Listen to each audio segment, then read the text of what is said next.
시작. 어린 시절 엄마가 주신 용돈을 모아 집에 오는 길에 만화방에 들려 오늘 나온 신작을 빌립니다. 소파에 누워 수박을 먹으며 만화책을 보고 있으면 세상에 부러울 게 하나 없던 시절. 10분만 봐도 지겹던 소설과는 달리 10시간을 봐도 시간 가는 줄 몰랐던 그때를 기억하며 오늘은 대한민국 8090 세대라면 누구나 추억하고 있을 내 인생 만화책 7가지를 소개합니다. 첫 번째, 드래곤볼입니다.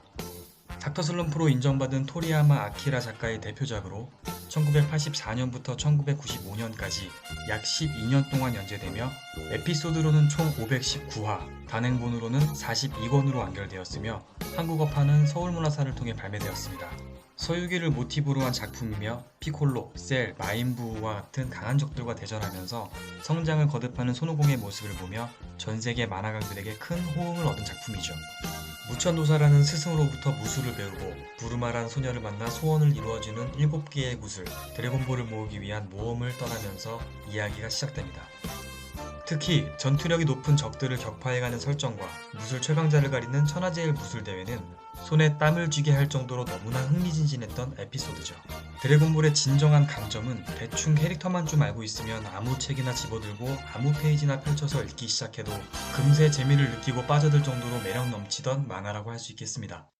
천하제일 땡땡 대회, 나를 눌러보지마, 초사이언 등 수많은 유행어를 탄생시킨 드래곤볼, 아마 모르는 분들은 없겠죠. 영화계에 셜록 홈즈가 있다면 만화계엔 코난이 있습니다. 아오야마 고쇼의 작품으로 1994년 1월 19일부터 연재되기 시작해서 2017년에 1000화를 달성한 뒤에 지금까지도 연재되고 있는 만화책으로 국내에서는 소년탐정 김전일과 함께 추리물로는 양대산맥으로 평가되고 있죠. 처음 등장할 때 코난이 18살이었으니까 지금 나이론 이 아저씨가 지금 45.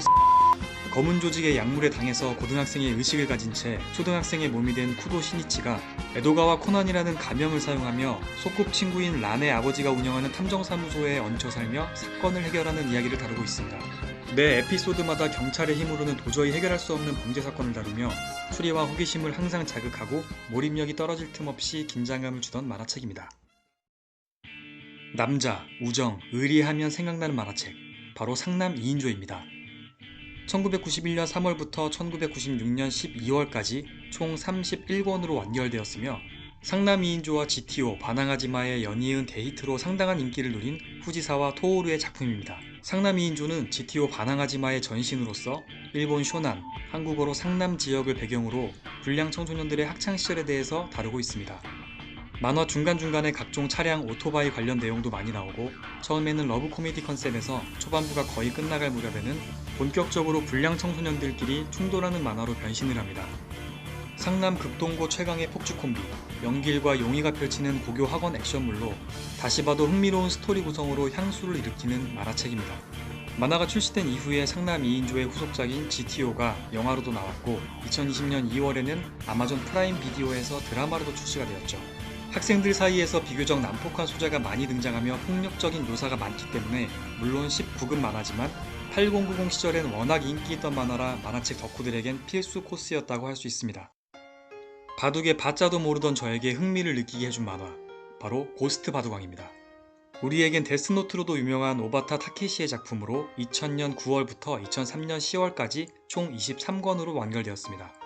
그 당시 소년 만화로는 이색적인 바둑 만화였지만 이야기의 주축은 소년의 성장이었고 치밀하고 섬세한 작화와 뛰어난 스토리로 인기를 얻었습니다. 실존하는 프로 기사들의 기보를 사용했고 일본 기원 소속의 여류기사인 우메자와 유카리의 감수까지 받아 대공 내용을 제대로 보여주고 있어서 바둑을 좀 안다면 훨씬 더 흥미진진하게 볼 수 있습니다. 히카루라는 꼬마 뒤에 후지와라노 사이라는 엄청난 바둑 실력을 지닌 유령이 함께하며 히카루의 라이벌인 아키라와 바둑으로 경쟁 구도를 두고 짜여진 각본은 정말 일품입니다.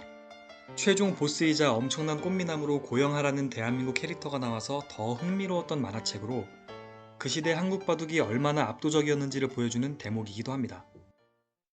이 만화의 전체적인 스토리를 모르는 분들은 있어도 만화 제목을 모르는 분은 거의 없다고 생각이 듭니다. 슬램덩크는 만화가, 평론가, 서점 직원 및 독자들이 뽑은 만화 역사 50년 중 랭킹 1위, 일본 미디어 예술 100선 중 1위를 차지한 일본 만화를 상징하는 만화입니다. 국내에서는 베가본드로도 유명한 이노우에 다케이코의 대표작인 슬램덩크는 1992년부터 1996년까지 연재되었고 총 31권으로 완결되었습니다. 주인공인 강백호가 농구를 좋아하는 미모의 여학생 최소연에게 반해 그녀를 꼬시려 농구부에 들어갔다가 농구에 눈을 뜨며 성장하는 모습을 그린 만화입니다.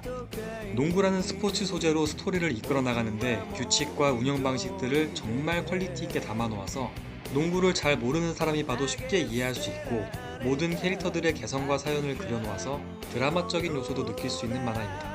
만화책은 물론 TV 애니메이션, PC 게임, 최근에는 모바일 게임으로도 출시되며 오랜 시간 사랑을 받고 있는 만화계의 대장이라고도 할 수 있겠습니다. 왼손은 거들 뿐이라는 명대사가 생각나네요. 스포츠를 소재로 한 만화 중에 빼놓을 수 없는 만화가 있죠. 바로 더 파이팅입니다. 모리카와 조지의 대표작으로 1989년부터 지금까지도 연재가 되고 있는 장수 연재작입니다.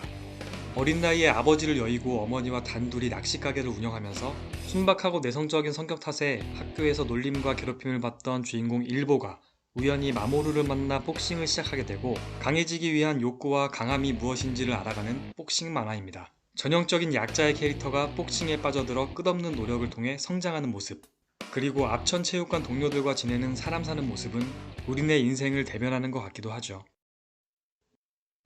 마지막은 아라카와 히로미의 작품 강철의 연금술사입니다. 2001년 8월부터 2010년까지 27권으로 완결되었습니다.